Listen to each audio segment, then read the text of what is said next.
ni timbe mag tiyo gi oboke ma bandia yangore ni omedore gi 40% kendo keto Kenya kama rach ni mar ji mawuok e pinje maoko nyalo medo donje pachoka endi kendo rocho nyaka arita mar ji.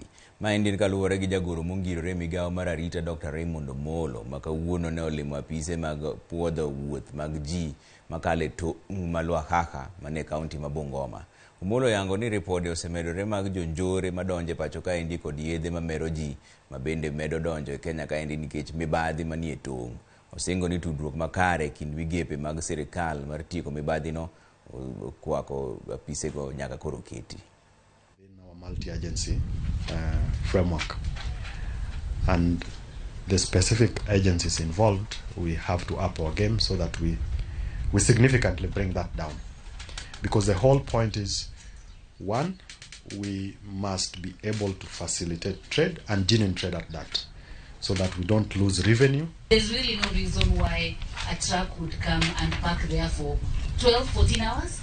And that truck, had it been cleared, it would probably be in Mombasa or somewhere else, loading again to again keep moving across. So the issue of scanners certainly top on our agenda.